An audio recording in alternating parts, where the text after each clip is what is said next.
Welcome to the intersection of technology, cybersecurity, and society.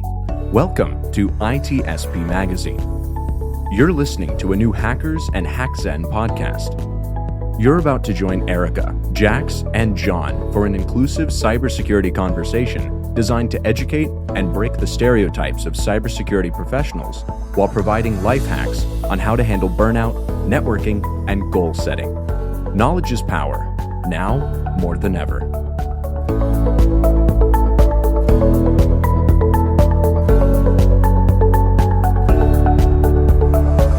Hello and welcome back, listeners. Today we will be talking about CPE life hacks and brute forcing your CISSP studies during the show. Our guest is a dear friend, Christopher Ruel, who also goes by Chris. Chris has a very unique background. He's an officer in the Special Forces, he is a Green Beret, and he's a senior process architect.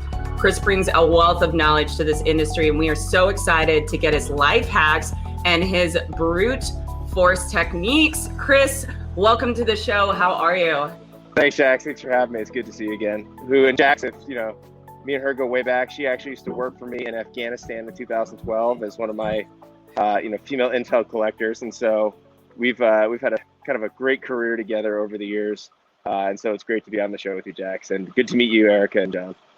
You're so awesome, Chris. Yeah, we do have a rich history, and it's just interesting how we were both, doing the thing, deployed to Afghanistan, and now somehow we've fallen into the cyberspace. And there was it was Erika and I, we were chatting with you one day on Clubhouse. That's how this entire series came out, this episode, is we were talking and you were telling us that, and I love how you put it, that you have a brute force technique, and we were talking about the whole CPE and then your CISSP. So before we dive in, though, I know the listeners are going to want to learn a little bit more about you. So if you can, will you share a little bit more about who you are and how you got into the cyberspace doing what you're doing? Yeah, sure. So like I said, senior process architect at Indigo Ag, where we harness nature to help farmers sustainably feed the planet. Kind of got into that job by accident. I do a mix between project management. I'm also like Lean Six Sigma Green Belt. So I basically try to design or optimize our business processes to fit our operating model. And I sit between strategy, ops, and our software teams to try to make sure we design the right software platforms to support the business. Before that, cybersecurity, I was a lead instructor at CSSP Academy in Colorado, which now I believe became Flatiron, where I developed their cyber threat intelligence curriculum and cyber strategy curriculum. And like I said, I got a weird way to get into small self-taught. So it started in 2010 when I was a commander in Iraq of an ODA, and we had all these like old hard drives and computers lying around, and we couldn't do anything with them. So I was like, I heard there's this free operating system. So I Googled free operating systems, and I discovered Linux. And then from there, I just went down a rabbit hole, and I was like, you know what? I don't know how the internet works. Like this thing that's so pervasive in our entire life that controls everything about us. Like, I don't know how it works. And I was like, I didn't like not knowing how it worked. So I just started diving in, the networking layer models. I just rabbit hole after rabbit hole, and I got hooked on it. And so that kind of led me, when I got out of the Army full-time in 2015, into the cybersecurity world, because it was a perfect blend of my, hard technical skills and a lot of the intelligence and threat stuff I did in Special Forces. That is an awesome background, Chris. Thank you so much. I'm super excited to continue this conversation and to do it on an actual platform, because I know we were getting some great tips from you unofficially. Yeah. But, for our listeners here, I'm going to kind of start off with, the CISSP question, just because I know that you have that. I know it's a question that comes up all of the time, both from a client perspective and also from a personnel perspective. When should I get my CISSP? Do I need my CISSP? First off, why did you pick this cert? And can you tell me a little bit about your experience obtaining it? Yeah, okay. So I started with the Security Plus because they wanted all the instructors at this academy to have it. And also, when you're learning something, the certificate, pathways, it's just a really good baseline to say, this is what you need to learn in this job. It's not enough for you to become an expert necessarily, but it's going to give you that path. And then since I already had my Security Plus, I looked at the CISSP and I was like, technically it's no harder. I just have to get a little more things like policy and, regulations. And so I said, while all of that kind of testing knowledge was still fresh in my head, I was going to jump in and do it. So it made sense when I was already in that mindset of, training and learning first, getting a certificate, to just jump in and take that course. Yeah, no, I totally understand what you're saying there. And I've definitely kind of mirrored that approach when it has come to my certification studying is, when you are in that student mindset, it's so much easier to tackle other certifications because you kind of continue that self-discipline, the tips, the skills, and you kind of replace that time. You've already set that aside that time to focus on your studying. So if you just let yourself have that, it could go one of two ways, right? If you apply it to studying, you'll continue to get more certifications and increase your knowledge. Or if you choose to take the time off, you'll just get nice and cozy, and then you'll find other activities that will fill that time, right? Rabbit hole after rabbit hole. Exactly. Yeah, so this is a question that I always find the answer interesting depending on the person's background, their experience. But you've got your college degree. I think you have a master's too, right? Yep. You finished out your master's as well. But then you also have some certifications. What are your thoughts about the individuals that are listening to this podcast right now that maybe they don't have the funding or the opportunity to go to college, or maybe they are going to college and are thinking about certifications? What do you think is better, or why? Or do you have any just overall feedback, certifications versus like academia and college setting? Yeah, absolutely. I definitely have strong opinions on these. And so the first thing is the certifications are a good thing to have if you don't have a lot of that real world experience, 10, 15 years behind you. Because what it's a couple things. One, it's going to show any potential employer like, all right, they have the, mental power to take and pass this certificate. So they're trainable, they can be taught, they can learn. Two, if you're looking for jobs, I've never gotten a job where I didn't know somebody and got introduced, but having those kind of keywords like CISSP, Security Plus, Network Plus on like your LinkedIn profile or whatever, that's what recruiters are going to key in on and search for. So, you could have an opportunity. If I have a couple of actual jobs, they went on LinkedIn and they're like, open to network or open for jobs. And my girlfriend is a corporate recruiter, and they do specific keyword searches through things like LinkedIn for certifications like that. So it can get you noticed a little quicker. It doesn't necessarily teach you or make you an expert on that subject, but if you don't have, like I said, 15 years of experience, it's a way to show that you can handle the type of work. Another, I'd say, people that said they don't want to spend all the money, go to college. They said, I'm all self-taught. I didn't take any formal courses. There's two kind of online platforms I recommend. It's Pluralsight and Linux Academy. Linux Academy is great for hard skills like learning networking, systems, like anything with like cloud computing. So, because that's great for technical. Now, Pluralsight is great. I've used that for all my other ones. So, project management professional, Lean Six Sigma Green Belt, and those other kind of supporting certifications that really enable, I think, someone in the cybersecurity field, especially things like project management, and then Lean Six Sigma for optimizing processes.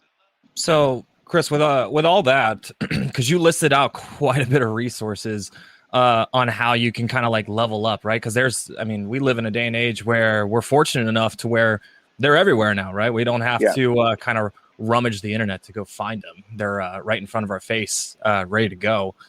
However, it can be it can get kind of cumbersome, right? When you're trying to think of like, what resource do I use? And like, how do I use it? Do I use it to train for a certification, or do I use it to maintain those those CPEs?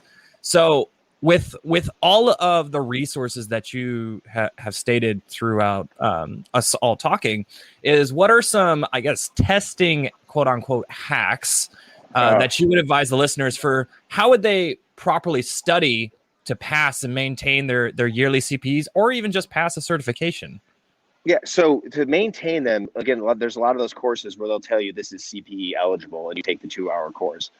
Once you get your CISSP, when you go through, ISE squared, they have enough free courses on their website that you can just maintain those by just taking their courses that they provide. And that's the easiest way I found. That's how I stay up my CEUs.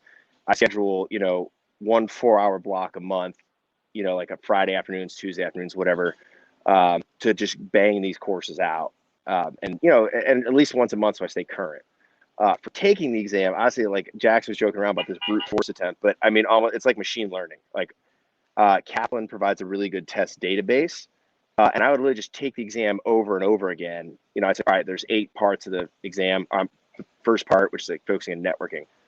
I would literally just take all the questions. Whatever I got wrong, I'd retest those again. And then I'd study which ones I did. And I'd retake it. And then I'd mix up the questions.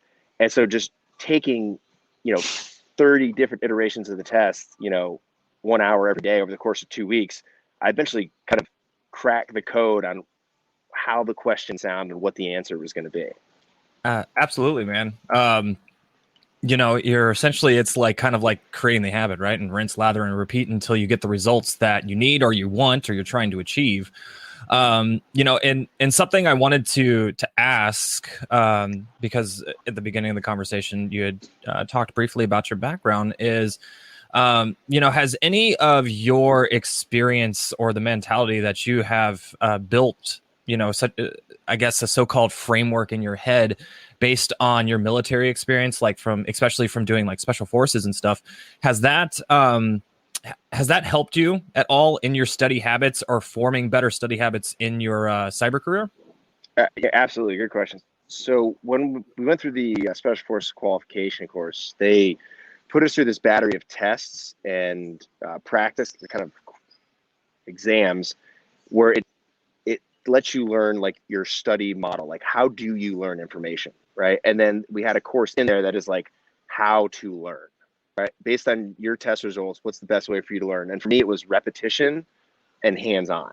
Some people it's audio, some people they can read it and they get it. For me, it was like repetition and hands-on activities. But where it also, helped me from like a mindset was going through that training. I learned like I can pretty much do anything. Like if I try hard enough, like I think I'm a guy. I have ADD in a public education. I'm like middle of the road. I'm not incredibly smart. I'm a man of average ability, but like above average, like discipline and drive. And so going through a lot of that stuff, it just taught me like if I can learn this. Like I'm a C student, man. If I can do it, like anybody can do it. It just takes time and diligence and repetition. And that's what helped me the most. It's just knowing that if I could do these other things, if I could learn Arabic in 6 months, I could probably pass a certification. Absolutely. Has someone who has been surf tortured in the Pacific, you kind of realize that your body can do anything if you just shut your brain off and let your body and your mind take its course. Yeah. Go ahead. Sorry. No, so yeah, that's those things. And then where it helped me career-wise in cybersecurity was one of the things special operations does incredibly well is like disciplined planning. And so, me and Jax had talked about this, numerous times, is where we found there's a gap in the industry is true intelligence analysis. People like to throw data and information at you, like what's the price of tea in China? Who cares? Like, so where we really lack in our industry is a very disciplined, repeatable model to analyze information and produce intelligence that business leaders can use to drive effective decision makings for business. And that previous, experience, I mean, combat versus the civilian world, when it comes to planning, there's really not that much difference. It really is that disciplined, repeatable approach. Yeah, absolutely. I think that also, that disciplined planning approach also, from between military planning or, operational planning in the military, especially if you're like having to go downrange and in combat, it's the planning is the same. But the other thing is that with I think with cyber, because it's consistently evolving and changing, even in the certification in the college realm, things are changing every 6 months, if not shorter. You have that dynamic variable or variables that you have to account for. So absolutely, and that's why those CEUs are important. Like, because staying on top of those current threats and trends, and even things that you say, look, I read this this 20-page paper, it took 2 hours. Like, there's my 2 hours of CEUs for that month. So there is value. Sometimes we always complain like, oh man, I got to knock out X amount of more hours so I don't have to retake the exam. But you're right. This environment it's not like it's like you're an accountant. The tax laws don't change that often. But this environment, like you absolutely said, is so dynamic that you need those CEUs to stay on top of it. Yeah. And that's a great segue into another question that we wanted to ask is, what do you use to track all those CEU, CPEs, and how do you essentially make sure that, you're not scrambling at the end of the year and being like, oh crap, I got to get all this done? Actually, ISC Squared has their membership platform when you log in is actually pretty good for keeping track of it. So every time I log in, it'll say like, here's how far you've gotten for your 120 for your 3-year goal. Here's how you are this month. Here's where you're short or over, like based on a timeline.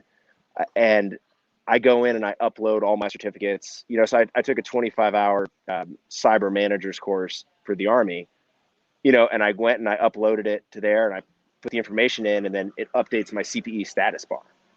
So just using the provided platform through your certifying agency, I found is probably the most effective, because then I don't have to worry about keeping track of everything other than a folder on my desktop or where I keep like all the certs that I get from third parties. Using those, and every organization has this. If you're like a project management professional, like PMI, Project Management Institute has a site that does that. Lean Six Sigma, whatever green belt or black belt certification course you went through, like you can keep track of that on their site as well. So that to me is probably the easiest one to manage, because it gives you your status, in real time. Okay. So Chris, that's definitely helpful. And I'm curious, obviously, as somebody who obviously falls into this category of having to keep up with these hours. And I know that we've used 2 acronyms here synonymously, so I want to make sure that our listeners are clear that we're really just talking about those education credits that are professionally required to maintain either certification status. It's the same thing, in the legal sector. A lot of sectors have different kinds of requirements like this. Real estate, this is just, we're talking specifically about what we do, which just has a little bit of a cyber twist to it. So Chris, I know you're keeping track of all of these continuing education credits within each of the individual, let's just say, platforms. How do you manage all of them? Because I'll tell you, I have a lot of different, let's just say, bodies that have issued said certificates where I do have to track each one of my CPEs. So do you have any tips for kind of like how you manage aggregating that data to make sure that you're meeting each one of the requirements? And I also have just a sidebar question. Have you ever been audited for your credits? Yeah. So no, never been audited. I almost welcome it, because I just want to be like, yeah, that's right, I did do this correctly. And I did keep track of it. For me, like I said, I got like ADD in public education. Like people that work for me think, man, you're the most organized person I've ever met. And I'm like, not by nature. Like, it's by force of will that I'm organized. Like I have to put stuff on my calendar. Mm-hmm. So, third Thursday of every month is cybersecurity updates, credentials, and as I'm going through, part of that is, all right, what's my status? Am I on track? Am I not? Do I need to, and then second, the fourth Thursday of the month is, Lean Six Sigma stuff or, project management. And so I literally just block it on I put it on my work calendar. I set a reminder and I force it into my day. Because if I don't put it on there, like I'm not going to do it. Something at work's going to pop up, or I'm like, I'll be just sitting there trying to type, like, man, that grass looks a little long. Oh, I definitely got to mow the grass. My inner dad is just like, oh, nope, got to trim the hedges. Can't be here doing this right now. No, totally understand that. And I think that that's great advice for anyone listening, is to make this a continuous activity and kind of hold yourself accountable. Utilizing that tip that you mentioned, Chris, just having like a monthly check-in with yourself, how am I trending? Because even some of these are deceivingly it kind of becomes a slippery slope, because it's deceiving when it'll tell you need 120 hours within 3 years, right? And so you're like, oh, I'm good on time.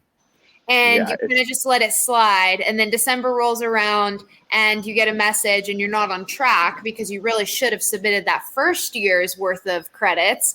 And I know that for any first-time certification people, I know that can be really confusing, and a lot of them don't even know how it works or how to keep things organized, right? Yeah. Or where the hours. And what you got, this is, I learned this the hard way, is anytime you pass a course or whatever, I have one folder that I keep in the cloud that is copies of my certificates, because so many times I say, oh, don't worry, this is going to automatically add to your credits. You don't have to worry about it. Yeah. No, it did not. Didn't happen. And so I like kicking myself, like didn't like screenshot or like download the certificate. I had to go back to all these places and find it, because they're like, oh, don't worry, it'll automatically do it. I'm like, well, clearly that was a lie. So I have one folder that's like, certifications, and there's a subfolder CISSP, whatever. And anytime I take a course that's related, I keep a copy of that certificate, and then the year I took it, and I label it year and month. Okay, so I think that's a pro tip that I'm going to go ahead and just reiterate the importance of it for our listeners here. Keep a folder in the cloud just as a CYA folder, and make sure that you have, each one of the certifications, keep track of what you've done for each one, the certificates. And then I would even say, a lot of the events that we attend as cybersecurity professionals do allow for a certain amount of hours. Yeah. So those are things like you need to be, looking to see what kind of opportunity are available to you. And then also making sure that you track those in.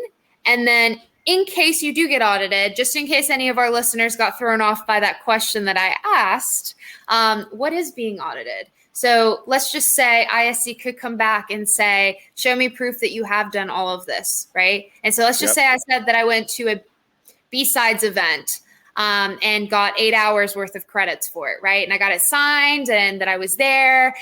Well, if they audit me, they may ask for that evidence that I actually was there. So another pro tip is just to make sure within that beautiful folder that Christopher is maintaining, we got to make sure that we dump those files in there as well. Yeah, so I would say, go ahead. Extra pro tip on that, again, because I'm lazy, it's better to do work up front.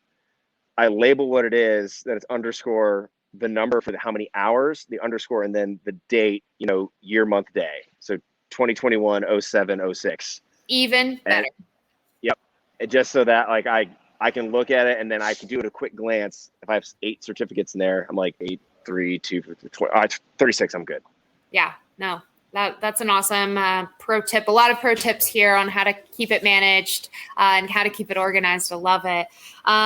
I think that, before we close it out, I have one last question. I know that we talked about how you're fully self-taught, which, in this industry, there's a lot of information out there, right? So I can definitely tell that you're somebody who has a lot of self-discipline. And I know that we've kind of talked about how that's something that you've just had to develop as a coping mechanism, really, to be able to do your day-to-day job and your day-to-day life. So I wanted to know, as part of being self-taught, do you have any tips for mapping out your development plan if it's something that you're kind of, spearheading yourself or setting goals for yourself or making sure that you're staying on track, especially if you are someone who's choosing more of a self-taught path? Yeah. And so the self-taught path, there's, we talk about, you guys in the biz world, like SMART goals, right? Like specific, measurable, achievable, relevant, time bound, right? So when I think what certifications do I need or want, I give myself a reasonable amount of time to do it. So for project management professional, all right, there's 36 hours, it's this much time, mandatory training. I'm I'm gonna give myself 9 months to a year to do that. So I don't give myself an unrealistic timeline, get frustrated and quit. And then I'm thinking, all right, after I get project management for my job or what's the next thing I should do? So I'm thinking, or maybe in 2 years, I'll go get the, certified ethical hacker. Right. But it's not trying to do too much at once, because then you get overwhelmed, you get frustrated, and then you can just burn out. And so my best advice to somebody is give yourself a realistic schedule. If you can't do 30 minutes a day, 30 minutes every other day, do the math and plot that down the road and say, all right, I'm going to take this exam. It's September. I'm going to take it next June. And that's probably the best advice to keep people on track is if you make it realistic, follow that SMART goal, you have a much better chance of following through. That's great advice.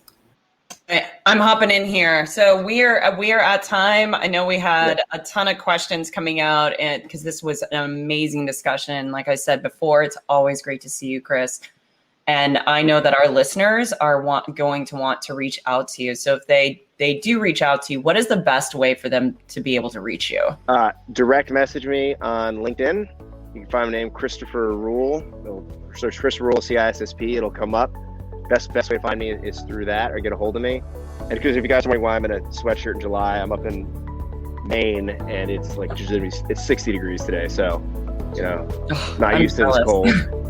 Yeah. But yeah, it is so hot here. I feel you there. I'm in Washington, and it's 59 degrees outside right now. Oh my God, I'm so jealous of you guys. But yeah, direct message and just mention, hey, I listened to the podcast, and that will definitely get me to answer back versus, the couple hundred. And this is the worst, is when I get so many recruitment things like, oh, I see you have CISSP, you're project manager, and you do all this stuff. Would you be interested in the third shift IT help desk? And I'm like, no, what about my profile says third shift IT help desk? So you're awesome, Chris. Well, thank you again for coming on the show. Great information, and look forward to staying in touch. Great. Thanks, everybody. Thanks so much. We hope you enjoyed this episode of Hackerz and Hackerz podcast with Erika, Jax, and Jon. If you learned something new and this podcast made you think, then share itspmagazine.com with your friends, family, and colleagues. If you represent a company and wish to associate your brand with our conversations, sponsor one or more of our podcast channels. We hope you will come back for more stories and follow us on our journey. You can always find us at the intersection of technology, cybersecurity, and society.